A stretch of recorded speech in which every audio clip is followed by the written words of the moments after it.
Senador Blair. Ele não suspendeu a necessidade de leis para regulamentar a sociedade. Senhor Jones. Mas ele o fez no contexto de ação unida entre Igreja e Estado. Senador Blair. Não concordo. É igualmente necessário que haja hoje um sábado ou dia de descanso para o bem do homem, como era quando Deus criou e impôs a lei sabática sob sua direta supervisão no regime teocrático. Senhor Jones, mas nenhum governo, exceto uma teocracia, pode impor essas leis. Senador Blair.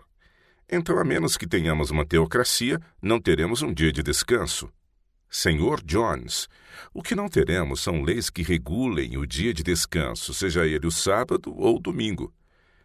Senador Blair, o sábado não chegou até o povo judeu e toda a humanidade devido à existência de uma forma teocrática de governo entre judeus. Como o sábado alcançou a humanidade como um todo quando não havia nenhuma forma de governo teocrático? Senhor Jones, as nações gentílicas nunca o guardaram. Ninguém, exceto os judeus, chegou a guardá-lo. Senador Blair, elas poderiam tê-lo guardado, já que você afirma que o sábado existia para todos, não apenas para os judeus, mas para toda a raça humana.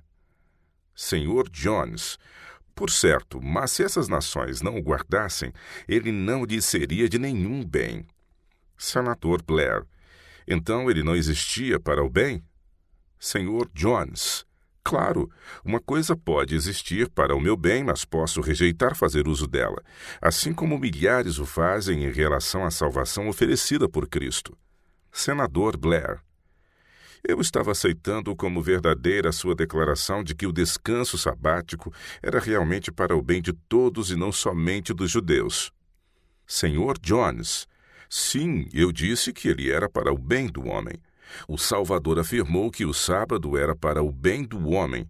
O Salvador morreu para o bem do homem. Senador Blair, seja como for, você aboliria o dia de descanso? Senhor Jones, na lei civil, sim.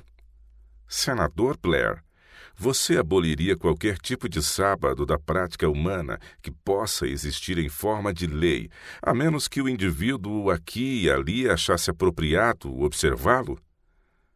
Senhor Jones, sem dúvida, pois essa é uma questão de ser decidida entre o homem e seu Deus. Senador Blair, seu tempo expirou. Por favor, tome 5 minutos para encerrar, já que lhe fiz algumas perguntas. De qualquer forma, foram perguntas referentes ao problema e que me inquietavam pessoalmente. Senhor Jones, tudo bem, mas eu supunha que teria 1 hora ininterrupta para tratar dos pontos em questão. Senador Blair, estamos acostumados a conduzir essas audiências dando atenção às objeções que temos sobre o assunto. Portanto, creio que não haverá motivo de queixa da sua parte se lhe concedermos 1 hora e 10 minutos. Então você tem 10 minutos a mais. Senhor Jones, muito bem. Senhor presidente desta comissão, mostrei que no 4º século um movimento idêntico se desenvolveu numa teocracia, e com ela surgiu o papado, o despotismo religioso, a opressão por motivos de consciência. Agora quero apresentar a causa oculta de pelo menos uma parte do movimento atual. O representante da Associação da Reforma Nacional discursou aqui em favor da legislação proposta. Essa associação está reivindicando essa lei bem como uma emenda à Constituição, como o senhor propôs, no que diz respeito à religião cristã nas escolas públicas. Essa medida lhes agrada muito, assim como a proposta de uma lei dominical. Senador Blair, por favor, inclua essa proposta de emenda à Constituição em suas observações. Senhor Jones, muito bem, ela é feita nestes termos. 50º Congresso, SR 86, primeira sessão. Resolução conjunta propondo uma emenda à Constituição dos Estados Unidos da América com respeito ao estabelecimento de religião e às escolas públicas gratuitas. Resolvido pelo Senado e Câmara dos Deputados dos Estados Unidos da América, reunidos em sessão do Congresso com a aprovação de 2/3 de cada casa, que a seguinte emenda à Constituição dos Estados Unidos seja por este instrumento proposta aos Estados: para tornar-se válida quando ratificada pelo legislativo de 3/4 dos estados, conforme estipulado na Constituição. Artigo. Seção 1. Nenhum estado jamais fará ou manterá qualquer lei referente ao estabelecimento de uma religião ou proibindo o seu livre exercício. Seção 2. Cada estado nesta União estabelecerá e manterá um sistema de escola pública adequado à educação de todas as crianças que ali vivem, com idade entre 6 e 16 anos, abrangendo os rumos comuns do conhecimento, a virtude, a moralidade e os princípios da religião cristã. Nenhum dinheiro, porém, arrecadado pela tributação de lei, ou qualquer dinheiro, bens ou créditos pertencentes a qualquer organização municipal, estadual ou federal, deverá ser destinado, aplicado ou alocado para o uso ou propósitos de qualquer escola, instituição, empresa ou pessoa, cuja finalidade seja a instrução ou a formação com base nas doutrinas, princípios, crenças, cerimônias ou observâncias peculiares de qualquer seita, denominação, organização ou sociedade que sejam ou afirmem ser de natureza religiosa. Tampouco deverão tais doutrinas peculiares, dogmas, crenças, cerimônias ou observâncias serem ensinadas ou inculcadas nas escolas públicas gratuitas. Seção 3. A fim de que cada Estado e os Estados Unidos da América e todos os seus habitantes possam ter e preservar o caráter republicano de seus governos em forma e substância, os Estados Unidos garantirão a cada Estado e ao povo de cada Estado e dos Estados Unidos o suporte e a manutenção de tal sistema de escolas públicas gratuitas como aqui estipulado. Seção 4. O Congresso fará cumprir este artigo mediante legislação quando necessário. O que então esses homens se propõem a fazer com o poder civil quando puderem usá-lo? O Estadista Cristão é o órgão dessa associação e, em sua edição de 2 de outubro de 1884, disse: façam com que todos os homens entendam que esta é uma nação cristã e que, acreditando que sem o cristianismo perecemos, devemos manter de todas as formas nosso caráter cristão. Inscrevam essa marca em nossa Constituição. Imponham sobre todos os que convivem em nosso meio as leis da moralidade cristã. Impor a todos as leis da moralidade cristã não é nada mais do que uma tentativa de obrigá-los a se tornar cristãos, e isso, na verdade, os compele a ser hipócritas. Será visto de imediato que essa disposição significará nada menos do que a invasão dos direitos de consciência, e isso, declarou um dos vice-presidentes da associação, é algo que o poder civil tem o direito de fazer. O reverendo doutor David Gregg, agora pastor da igreja de Park Street, em Boston, e um dos vice-presidentes da Associação da Reforma Nacional, declarou abertamente no Estadista Cristão de 5 de junho de 1884 que o poder civil tem o direito de dirigir a consciência dos homens. O reverendo M.A. Gault, um secretário regional e principal funcionário da associação, diz: nossa solução para todas essas influências maléficas é simplesmente fazer com que o governo estabeleça a lei moral e reconheça a autoridade de Deus por trás dela, e lidar com rigidez com qualquer religião que não se conforme com ela. Quando eles fizerem com que o governo prenda os dissidentes, que mais buscarão fazer por meio dele? O reverendo E.B. Graham, também vice-presidente da associação, num discurso proferido em York, Nebraska, e publicado no Estadista Cristão de 21 de maio de 1885, afirmou: poderíamos acrescentar com toda a justiça, se os oponentes da Bíblia não gostarem de nosso governo e de suas características cristãs, que eles se dirijam a alguma terra desabitada e inóspita, e em nome do diabo e para cumprir os interesses do diabo, a conquistem e estabeleçam ali um governo próprio, baseado em suas ideias infiéis e ateístas, e então, se conseguirem sobreviver a tudo isso, que fiquem ali até morrer. Isso é o que eles se propõem a fazer. Uma situação pior do que a da Rússia. No Century de abril de 1888, o Sr. Kennan apresentou seu ponto de vista sobre os estatutos da Rússia, sobre crimes contra a fé, e citou estatuto após estatuto, estipulando que qualquer um que censurar a fé cristã, a Igreja Ortodoxa, as Escrituras, os santos sacramentos, os santos e suas imagens, a Virgem Maria, os anjos, Cristo ou Deus, serão privados de todos os seus direitos civis e exilados pelo resto da vida para as mais remotas regiões da Sibéria. Esse é o sistema russo e vai ao encontro dos desejos da Associação de Reforma Nacional. Mas isso não é tudo. O reverendo Dr. Jonathan Edwards, outro vice-presidente dessa associação, considera todos os dissidentes como ateus. Ele cita nome por nome ateus, deístas, judeus e batistas do sétimo dia e então classifica a todos como ateus. Lerei aqui suas próprias palavras. Todos esses correspondem neste momento, no que diz respeito à nossa emenda, a uma mesma classe. Eles usam os mesmos argumentos e as mesmas táticas contra nós. Eles representam um mesmo grupo, o que lamentamos muito, mas não temos outra escolha.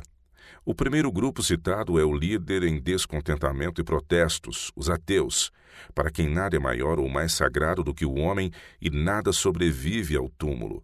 Isso define o que eles julgam ter de melhor. Os esforços dessa classe visam quase que exclusivamente ao interesse próprio do ser humano. Para eles, o sucesso do ateísmo seria quase que totalmente o triunfo do homem. Os demais são os agregados deles nesta batalha. Eles devem ser classificados a partir dele, o ateísmo. Eles devem ser tratados a esse respeito como um partido. Eles nos classificam como ateus e hão de condenar a todos igualmente. E estão solicitando dos senhores que lhes deem um poder. Lembrem-se de que esses são os pontos de vista dos membros da Associação de Reforma Nacional, cujo secretário esteve nesta mesa nesta manhã em defesa desta lei dominical. Esses trechos revelam quais são suas ideias e como hão de aplicá-las. O Dr. Everett, de Chicago, que também esteve aqui presente, declarou no mês passado em Chicago, em minha audiência sobre a questão desta lei dominical, que nos restam duas escolhas, ou o ateísmo ou o dia de descanso. O Sr. Edwards continua. Quais são os direitos do ateu? Eu o toleraria da mesma forma que um pobre lunático, pois, a meu ver, sua mente é minimamente sã. Desde que ele não delire, desde que não seja perigoso, eu o toleraria. Eu o toleraria como toleraria um conspirador. O ateu é uma pessoa perigosa. Sim, esse é o grau de tolerância que teria para com um ateu. Nada além disso. Por que deveria? O ateu não me tolera. Ele não sorri, quer impiedade ou escárnio quanto à minha fé. Ele odeia minha fé e me odeia por causa da minha fé. Posso tolerar diferenças e discussões, posso tolerar heresia e uma falsa religião, posso debater sobre o uso da Bíblia nas escolas públicas, sobre a tributação das propriedades da igreja, sobre a conveniência dos serviços de capelanias e assuntos afins, mas há algumas questões que extrapolam a qualquer debate. Tolerar o ateísmo, senhor? Esta é a última coisa procedente do inferno que eu toleraria. O ateu pode viver, como eu já disse, mas com a ajuda de Deus, a mancha de sua crença destrutiva não deve contaminar qualquer das instituições civis de toda esta formosa terra. Vamos repetir. O ateísmo e o cristianismo são termos opostos, são sistemas incompatíveis. Eles não podem conviver no mesmo continente. Senador Blair, muitos ateus são favoráveis às leis dominicais. Senhor Jones, deixe-os apoiar se eles assim quiserem, mas a tecla que estou batendo aqui é que esses homens não têm o direito de dizer que sou um ateu simplesmente porque não acredito na guarda do domingo. Senador Blair, você veio até aqui e argumenta seriamente contra essas pessoas, porque elas e os ateus se insultam uns aos outros. O que temos que ver com isso? Eles se ofendem mutuamente.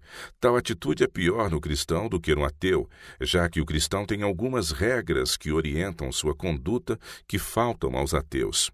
Aqui parece haver uma linguagem forte e descomedida que pessoas usam umas contra as outras. Atitudes assim são condenáveis tanto num ateu quanto num cristão. Não vejo como podemos interferir nessas questões.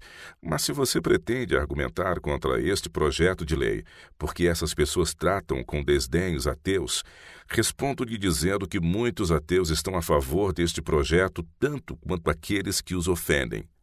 Eles se unem em apoio a ele. Por conseguinte, acusações recíprocas equivalem a nada. Senhor Jones, mas essas mútuas recriminações têm implicações sim, e embora no momento se limitem basicamente à troca de ofensas entre si, Senador Blair, não creio que você deveria fazer sua defesa diante de nós gastando seu precioso tempo e o nosso para nos mostrar que essas pessoas usam palavras agressivas umas contra as outras. Senhor Jones, mas estou fazendo isso para mostrar que se estão usando essa linguagem arrebatada agora, quando conseguirem a aprovação da lei, irão fazer uso de medidas que vão além de uma linguagem contra eles. Esses homens só querem fazer do Estado um partidário em suas disputas religiosas. Eles querem que a nação, através da lei, se comprometa com a defesa da observância de práticas religiosas, de maneira que agreguem o poder do governo para o lado deles nessa controvérsia e mandem para o inferno ou a qualquer outro lugar onde o diabo esteja aqueles que por acaso discordarem deles. Mas não faz parte das prerrogativas do Estado permitir-se tornar partidário em qualquer controvérsia religiosa. Essa tem sido a ruína de todas as nações, exceto a nossa. Que Deus não permita que esta nação seja deposta de sua elevada posição e se torne um instrumento das paixões desordenadas de partidos religiosos. O Estado estará cumprindo seu legítimo dever ao acompanhar de perto para que esses partidos não se interfiram agressivamente uns com os outros e que a agitação e zelo religioso deles seja conservada dentro dos limites da civilidade. Não é seguro colocar o poder civil nas mãos de homens como esses, mas é exatamente isso que este projeto de lei dominical fará se for aprovado. Senador Blair, os ateus estão a favor desta proposta de lei. Eles não irão racionalmente apoiar uma lei que dê poderes a essas pessoas de queimá-los numa fogueira. Senhor Jones, tenho certeza de que não farão isso em sã consciência. Senador Blair, os ateus podem ser tão inteligentes quanto os que não o são. O Sr. Hume foi um homem muito inteligente, assim como Voltaire e Franklin. Se este foi realmente um ateu para todos os efeitos, ele era deísta. Sr. Jones, é seguro dizer que nem 10% das pessoas que assinaram seus nomes em prol desta lei dominical têm consciência de qual é o propósito desta lei ou do que seus defensores farão dela quando conseguirem aprová-la. Senador Blair, então se trata de falta de discernimento dessas pessoas. Senhor Jones, conheço pessoas que assinaram essa petição, mas que agora ficariam tão longe de assiná-la quanto eu. Senador Blair, isso é porque o senhor lhes falou das terríveis consequências que eles não haviam imaginado que poderiam ocorrer. A população como um todo não acredita que os cristãos deste país se uniram em todos os estados da União para tal finalidade. Senhor Jones, aqui está o princípio. Aqui há 6 milhões de protestantes e 7.200.000 católicos. Senador Blair, o cardeal Gibbons escreveu uma carta que está em evidência. Ele é a favor desta lei e um grande número de católicos também. Mas isso não quer dizer que esses católicos sejam favoráveis a ela simplesmente porque o cardeal Gibbons escreveu a carta. Eles a apoiavam antes de o cardeal Gibbons tê-la escrito. Você deve lembrar-se de que os católicos neste país são pessoas tão inteligentes quanto nós. Alguns deles são ignorantes, assim como alguns de nós também. Senhor Jones, mas aqui está o ponto. Essas pessoas protestantes estão se queixando do domingo da Europa continental, Continental Sunday. Senador Blair, mas elas não se queixam dele por ele ser católico. Queixam-se dele porque ele não é tão benéfico para o povo quanto nossa forma de domingo. Senhor Jones, sem dúvida. E nesse movimento, o domingo americano, dizem, provém dos puritanos e essas pessoas sabem. Senador Blair, você está argumentando contra o descanso dominical porque ele vem dos puritanos ou porque vem dos católicos? Você diz que ele procede de ambos e nós dizemos que ele é para o bem da sociedade e que Deus é a favor dele porque é para o bem do homem. Senhor Jones, permita-me deixar claro o argumento que estou usando. Creio que todos sabem que é perfeitamente consistente com a guarda católica do domingo o fato de eles irem à igreja pela manhã e à tarde a algum lugar de diversão, se assim desejarem. Esses homens estão aqui nesta Assembleia e deploram o domingo da Europa continental e são contra a sua introdução em nosso país. Todos sabem que o domingo da Europa continental é o domingo católico romano. Todavia, esses homens, embora denunciem o domingo da Europa continental, se unem aos católicos romanos para defender esta lei dominical. Foi registrada aqui uma quantidade de 6 milhões de protestantes e 7 milhões e 200 mil católicos. Suponhamos que essa lei fosse aprovada em resposta a essas petições. O descanso dominical adotado seria no estilo puritano ou no da Europa continental. Em outras palavras, será que os 6 milhões de protestantes obrigariam os 7 milhões e 200 mil católicos a guardar o domingo na forma puritana ou mesmo na forma protestante, ou ficariam os 7 milhões e 200 mil católicos deixados à vontade aos domingos, observando os 6 milhões de protestantes esperando em vão o fôlego puritano pelo qual o Dr. Harrison Johnson anseia? Mais do que isso, e se o domingo se tornasse compulsório entre esses dois grupos? Será que os 7 milhões e 200 mil católicos não seriam capazes de tornar o domingo desagradável para os 6 milhões de protestantes? Senador Blair, sei muito bem o que a classe trabalhadora passa. Eu passei fome quando criança. A primeira coisa de que me lembro na vida é ter passado fome. Sei como a classe operária se sente. Eu trabalhava duro durante a semana e quando chegava sábado à noite estava exausto, e mesmo assim eu teria sido obrigado a trabalhar todo domingo até recomeçar a semana de trabalho na manhã de segunda-feira, se não tivesse uma proibição ao trabalho dominical. Eu não teria tido qualquer chance de ter um descanso de 24 horas se a lei dominical não tivesse me concedido. Tratava-se de uma lei civil que me garantia esse descanso. O grande proletariado neste país nunca conseguiria essas 24 horas de descanso se não houvesse sido estabelecida uma lei nesta terra que lhes desse esse direito. Existe esse fato prático e estamos lutando em favor dessa classe de pessoas. Homens, mulheres e crianças cansados e famintos por todo este país que querem ter a oportunidade de se deitar e descansar por 24 horas durante cada semana. Senhor Jones, também trilhei esse mesmo caminho da classe operária. Já fui servente de pedreiro durante o dia, já trabalhei duro com o martelo e deslizei muita plaina dia após dia. Sou um homem trabalhador agora tanto quanto sempre fui, embora não exatamente da mesma forma. E lhe digo que nunca fui privado das minhas 24 horas de descanso. Afirmo também que não há tantos assim obrigados a perder seu dia de descanso como esses defensores da lei dominical tentam nos fazer crer.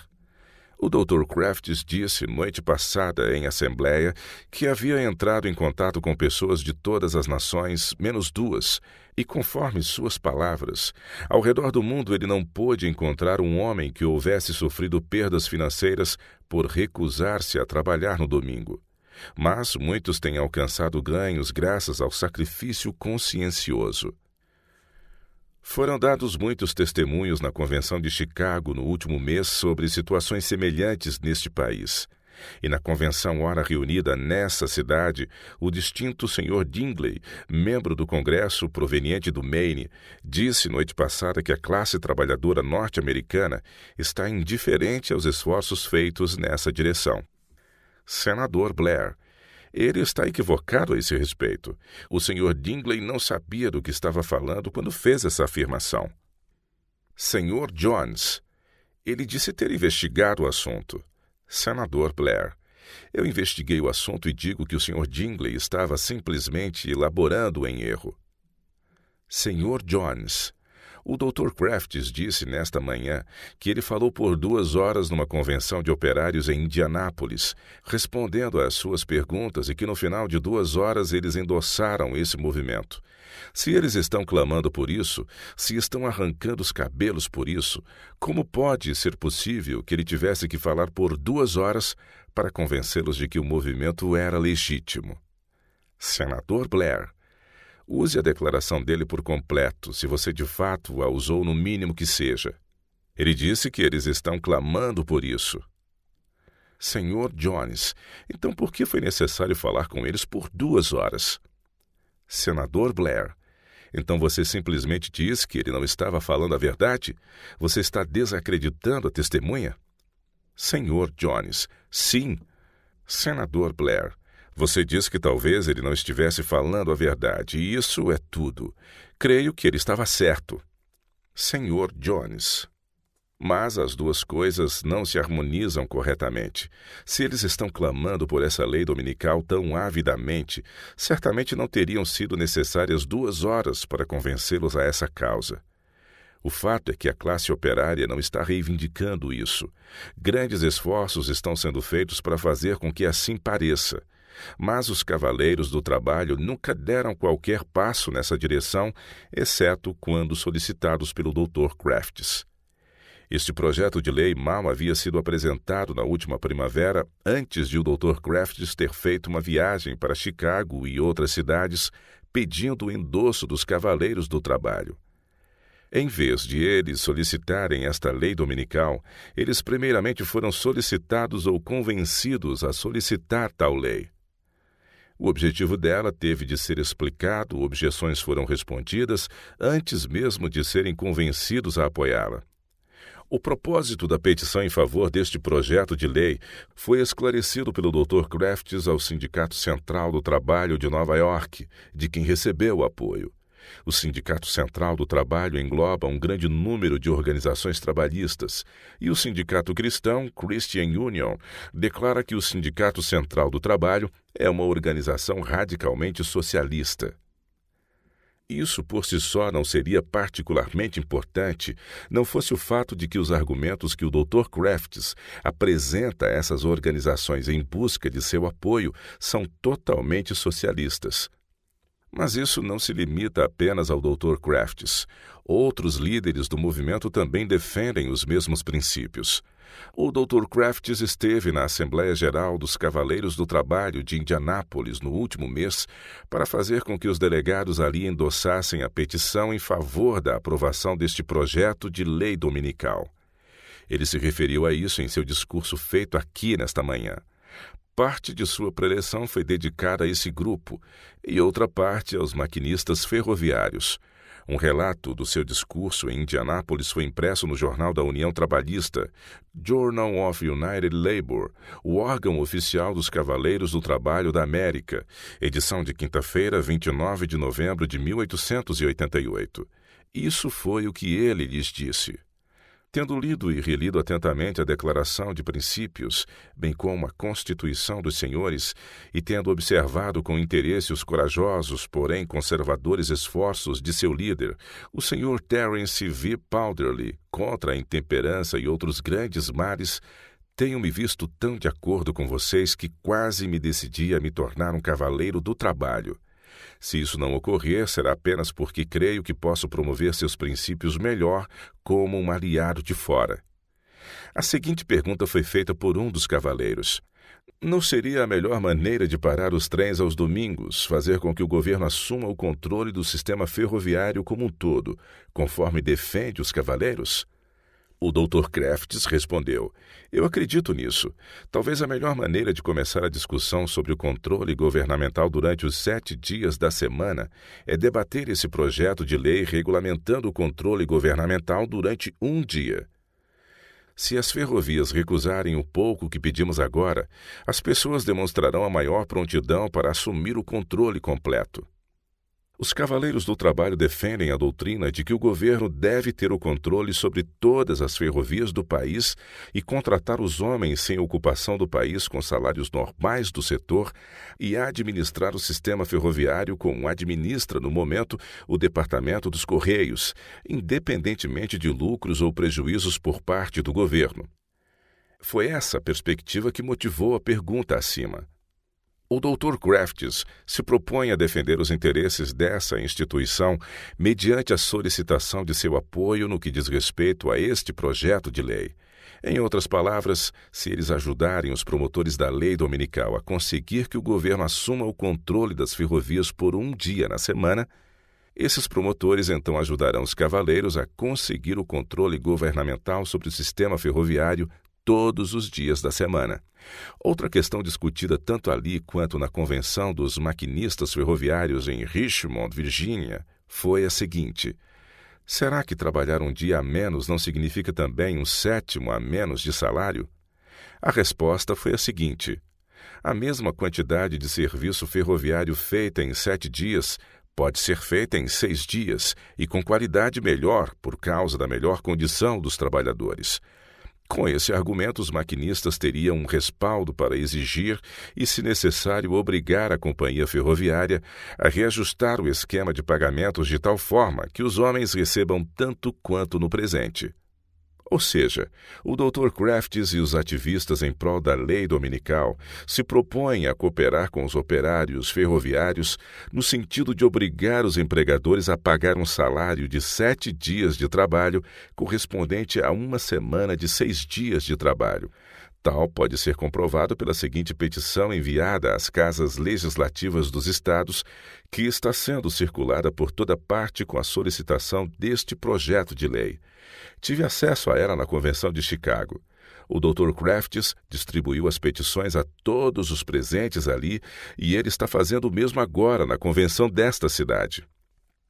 As Assembleias Legislativas dos Estados, os abaixo-assinados pedem veementemente a essa ilustre casa que aprove um projeto de lei proibindo qualquer um de contratar alguém ou ser contratado para mais do que 6 dias por semana, exceto para serviço doméstico e o cuidado dos doentes, a fim de que aqueles a quem a lei ou o costume permitem trabalhar aos domingos possam ter assegurado seu direito a algum outro dia de descanso semanal, bem como seu direito a ter um salário semanal por 6 dias de trabalho.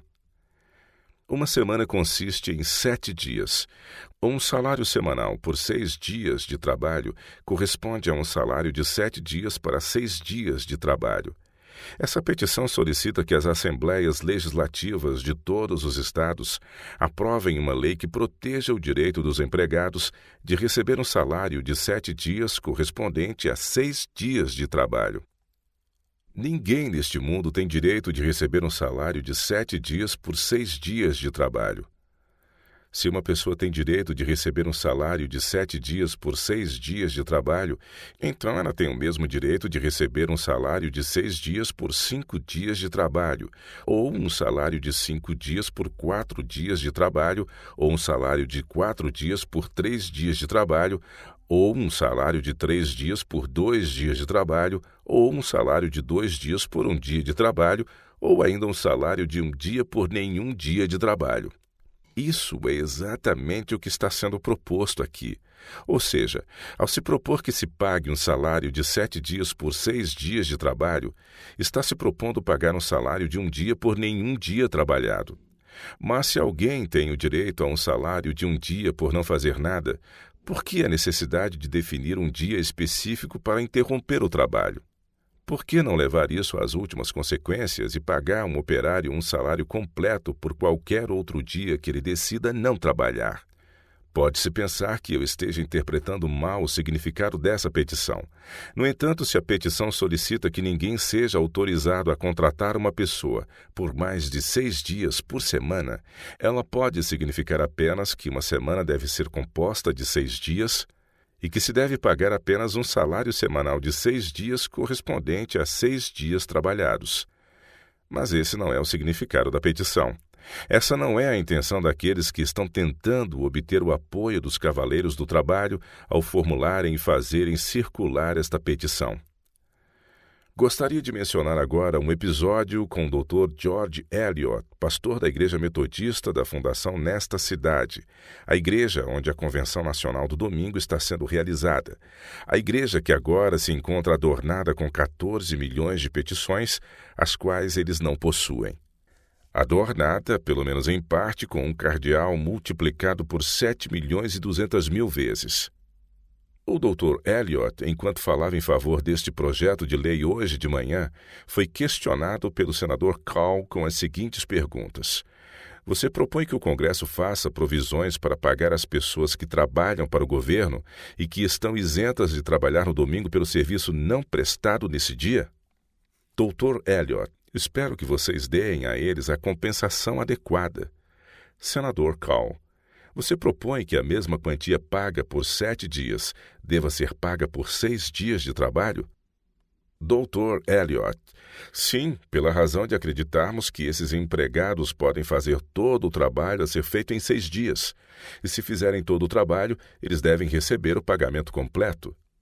Percebe-se, portanto, em linguagem clara e inconfundível, que eles deliberadamente estão propondo leis estaduais e nacionais que obrigarão os empregadores a pagar um salário de 7 dias por 6 dias de trabalho.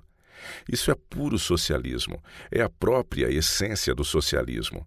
Não é de admirar que os defensores da lei tenham conquistado a adesão unânime da Convenção dos Cavaleiros do Trabalho, dos Maquinistas Ferroviários e do Sindicato Socialista do Trabalho da cidade de Nova York, ao lhes propor pagar bons salários sem fazer nada, em um dia da semana. Confesso que eu também apoiaria este projeto de lei diante de uma proposta como essa, se olhasse somente para as vantagens financeiras que ele oferece. Mas isso não é tudo. Os Cavaleiros do Trabalho não apenas aceitam a proposta, mas logicamente têm a intenção de ampliá-la, com base no princípio de redução de horas de trabalho que defendem. Já faz algum tempo que eles vêm exigindo uma remuneração de 10 horas correspondente a 8 horas de trabalho, ou seja, 2 horas de pagamento por nenhum trabalho. O Sindicato Cristão e a Revisão Católica, Catholic Review, se propõem a ajudar os trabalhadores a conseguir a reivindicada lei da jornada de 8 horas, em troca do apoio deles em favor da lei da semana de 6 dias, mediante a proibição de todo o trabalho no domingo.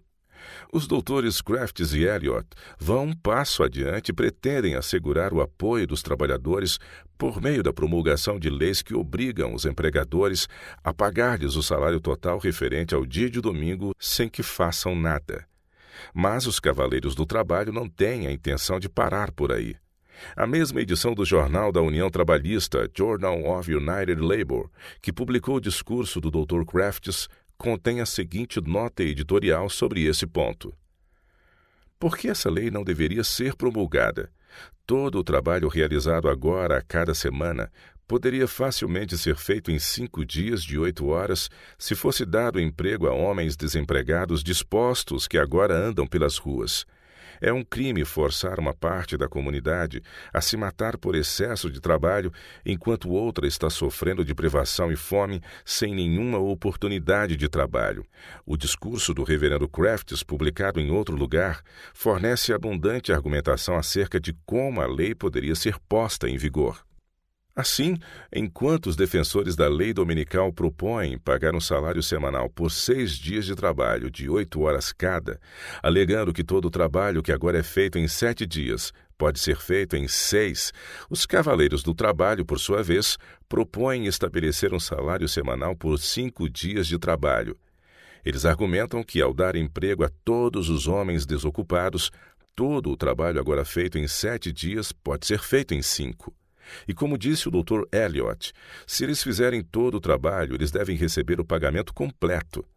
Mas se um salário semanal deve ser pago por 5 dias de trabalho de 8 horas cada, ou seja, se 2 dias de trabalho podem justificadamente ser pagos por nenhum trabalho, será que as reivindicações parariam aí? Se o governo deve tomar o controle total das ferrovias e pagar o salário de 2 dias por nenhum serviço prestado, e se os estados devem aprovar leis obrigando os empregadores a pagar 2 dias de trabalho aos empregados sem fazerem nada, então não é de admirar a insistência deles para que o governo, tanto estadual quanto federal, tome posse de tudo a fim de pagar salários completos o tempo todo, sem a prestação dos devidos serviços. Se os empregados têm o direito de ter um dia de salário sem trabalhar por ele, qual seria o limite do exercício desse direito? A realidade é que não há limite. Se um homem tem o direito de receber salários por não fazer nada parte do tempo, ele tem também o direito de receber salários por não fazer nada todo o tempo. E o princípio que serve de base para o Dr. Crafts e seus aliados na lei dominical conseguirem o apoio da classe operária neste projeto de lei não é nada mais do que evidente socialismo. Há um ponto aqui que merece séria consideração da classe operária. Os ativistas da causa pró-lei dominical declaram ter grande simpatia pela luta do proletariado contra os monopólios opressivos e, mediante a promulgação de leis dominicais, eles pretendem livrar a classe operária do poder desses monopólios. No entanto, em lugar de todos esses outros monopólios, a intenção deles é estabelecer um monopólio da religião e fazer com que o governo lhes garanta usufruir permanentemente dele. Eles podem falar o quanto quiserem sobre os tipos de monopólios predatórios, opressivos e gananciosos, e há verdade nisso. Mas de todos os monopólios, o mais ganancioso, o mais opressivo e o mais inescrupuloso que o mundo já viu ou poderá ver é um monopólio religioso. Quando esses líderes de legislação religiosa tiverem libertado a classe operária dos outros monopólios, se de fato conseguirem fazê-lo, então a importante questão será: quem livrará os trabalhadores do monopólio religioso?